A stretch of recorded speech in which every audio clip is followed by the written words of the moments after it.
যে মহান রব্বুল আলামিন দয়া করে মায়া করে আমাদেরকে সাপ্তাহিক ফাতিহায় আসার বসার তার জাত নামের জিকির করার জন্য সুযোগ করে দিলেন, সেই মহান রব্বুল আলামিনের দরবারে অন্তরস্থ থেকে একবার কালিমাতে শুকরিয়া আদায় করি আলহামদুলিল্লাহ। লক্ষ্য করে দরুদ সালাম সেই নবীর উপরে, যেই নবী হলেন ঈমানের মূল চাবিকাঠি, যাকে বিশ্বাস করার নামে ঈমান, যাকে ধারণ করার নামে ঈমান, যার আদর্শকে গ্রহণ করার নামে ঈমান। কারণ নবীকে নবী হিসাবে যদি আপনি স্বয়ং সম্পূর্ণ না মানেন, ঈমানদার হওয়া যায় না। কারণ নবীকে এমনভাবে মানতে হবে যেমন নবী কোনো হুকুম দেওয়ার সাথে সাথে আপনার জান মাল সমস্ত কিছু কি করতে হবে? কুরবান করতে হবে। কারণ সাহাবীদের ঈমান আপনারা দেখেন, তারা সর্বদিক দিয়েই রাসূলকে এমনভাবে বিশ্বাস করতেন যে ওই বিশ্বাসগুলো গ্রহণ করার নামই হলো ঈমান। কারণ আমার রাসূল সবই পারে, আমার রাসূল সবই কি পারে, সবই দেখে, সবই দেখে, দেখে না? দেখে, সবই পারে, সবই দেখে, সবই জানে। কারণ হলো না জানলে রাসূল হওয়া যায় না। কারণ ইনসানিয়তের দরজাটা এমন দরজা, এমন ওপরের দরজা, ওই দরজাটা 18,000 মাখলুকাতের সমস্ত খবর সে জানে। এই জন্য তাকে ইনসান বলা হয়। কি বলা হয়? ইনসান। ইনসানে কামেল মানে পরিপূর্ণ ইনসান। কামেল শব্দ তো পরিপূর্ণ, কামেল শব্দ তো কি পরিপূর্ণ, আর ইনসান শব্দ তো মানুষ। ইনসান শব্দ তো কি যিনি পরিপূর্ণ মানুষ, যিনি পরিপূর্ণ কি মানুষ।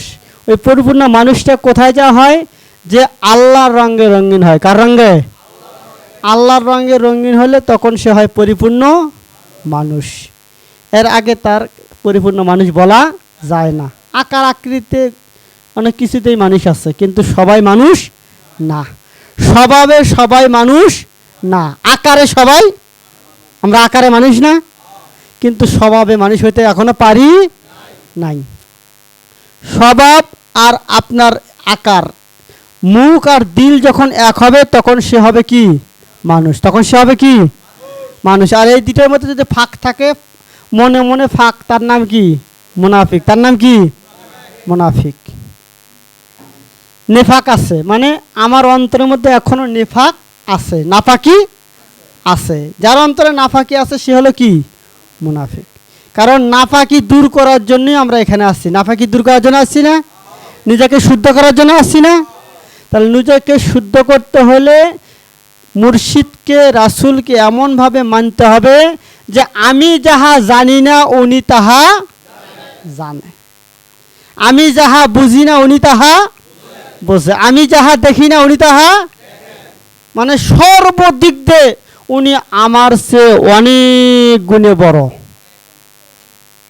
কারণ হাবিবুল্লাহ চ্যাপ্টারটা হলো 27 নম্বর। কত নম্বর? এটা একটা সিরিয়াল করছে মৌলানা অধ্যক্ষ হাফেজ এম এ জলিল সাহেব, তিনি তার একটা কিতাব আছে, ওই কিতাবটার মধ্যে এই একটা সিরিয়াল করছে।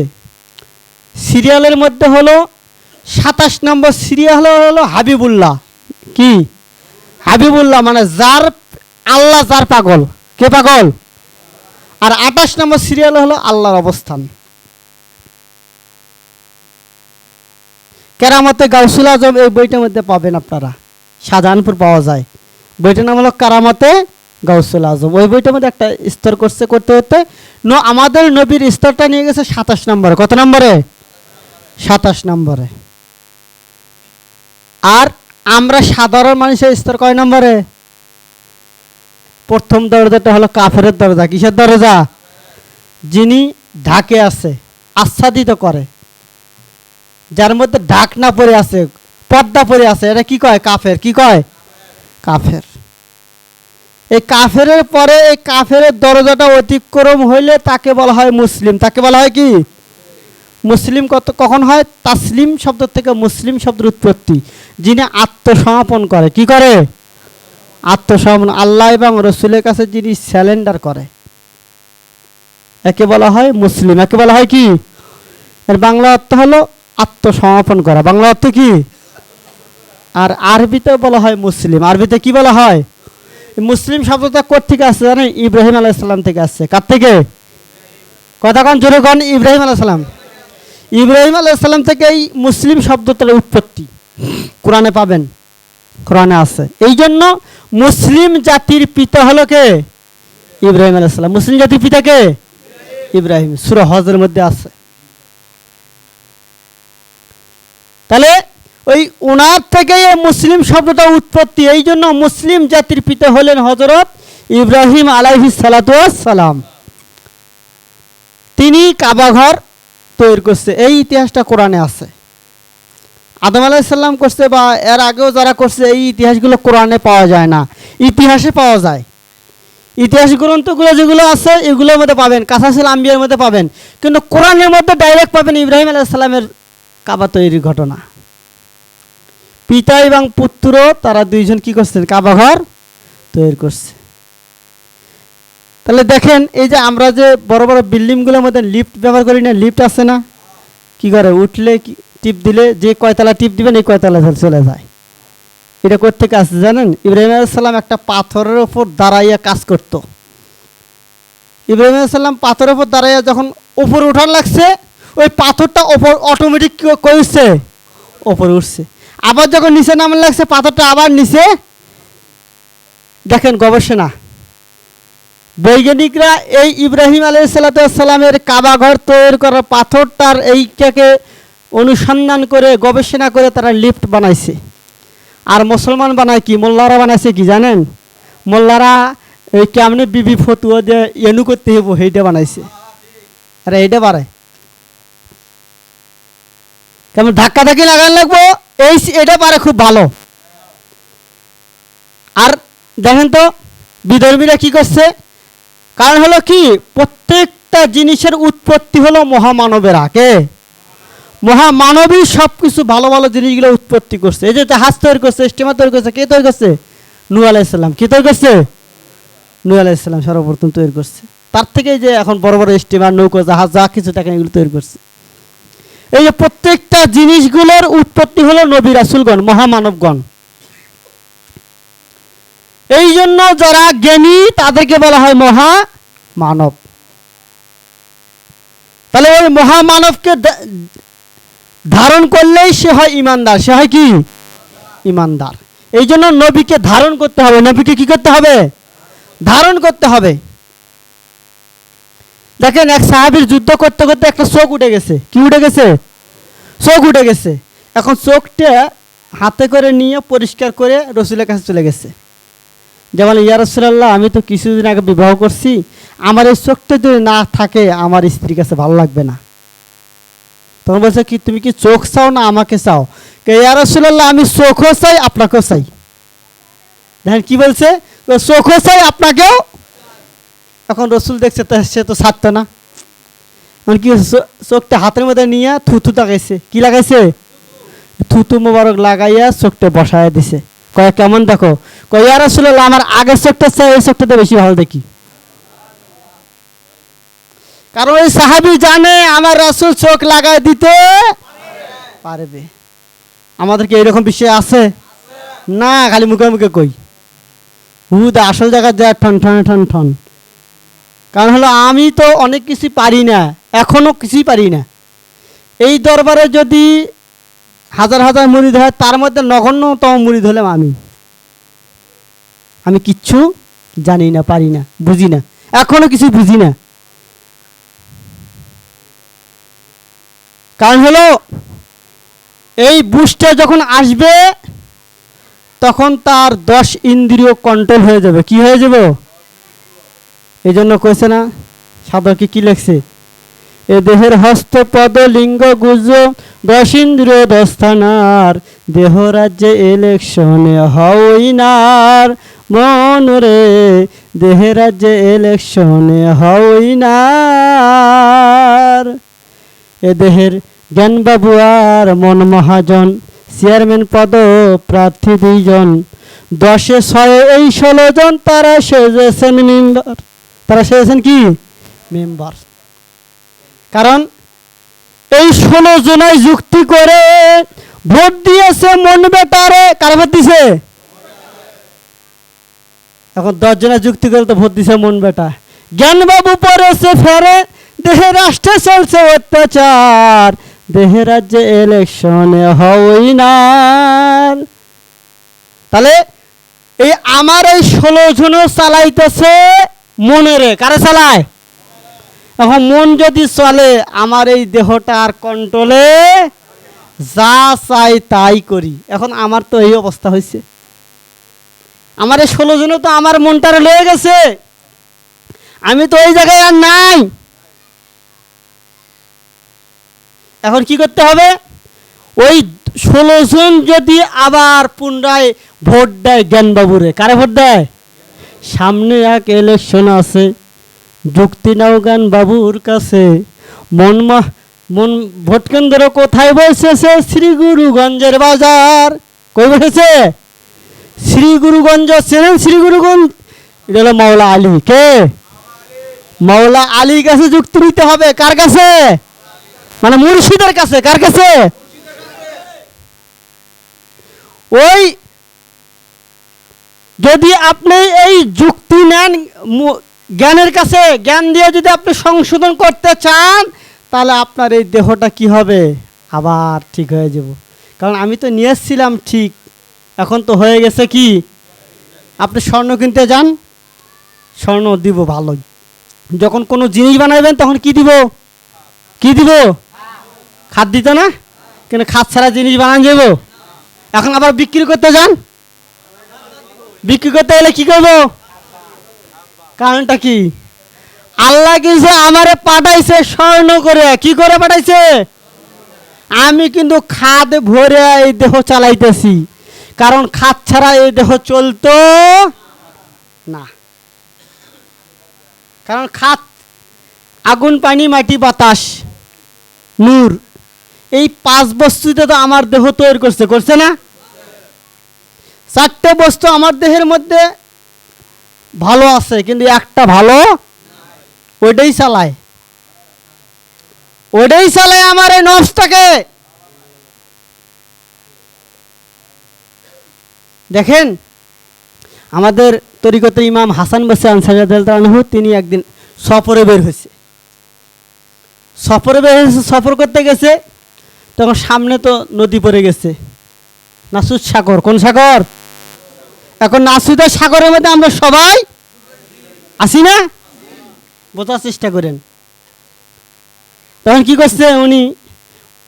ওই নাসুদের সাগরের পারে, নদীর পারে দেখে একটা গাছ, ওই গাছের মধ্যে একটা ছেলে একটা মেয়ে বসে একই বোতলের মধ্যে থেকে 2 জনে পানি খাইতেছে বা কি জানি খাইতেছে, উনি দেখতেছে কি জানি। তখন ওনার কাছে আর ভালো লাগলো না, আমাদের তরিকার ইমাম হাসান বসরি আনসারী রাদিয়াল্লাহু আনহুর কাছে ভালো লাগলো না।